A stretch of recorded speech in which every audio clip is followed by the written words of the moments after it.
اكيد مانيش راضي على النتيجه، كنت فايز 6-0. لسوء الحظ عييت شويه في هذا النهائي، وتمكن من انه شغل يعدل لي، وحنا اللي عدل له هو الفائز.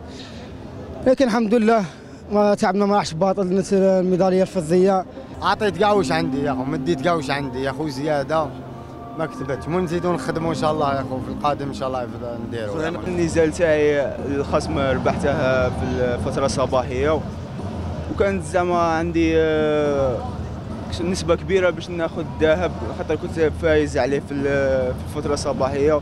يا ربي ما كتبش، وزعما الحمد لله اللي درنا كاع اللي علينا. كنت باغي نخلي الميداي دور لالجيري، مي الحمد لله. يا سوء الحظ انا درت كاع اللي عليا، وكنت بريبارينا مع الفيدراسيون مع لونترينور تاعنا بريباراسيون شابه، وكنا محضرين تحضير شباب، مي ربي ما كتبش. احنا كفنيين رانا راضيين على النتائج.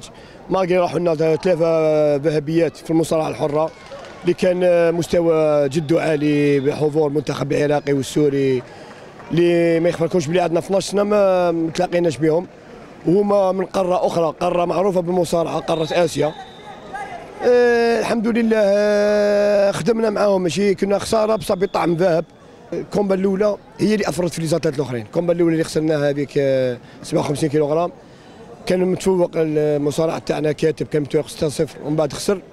اثرت فينا وأثرت في اللاعبين بزاف.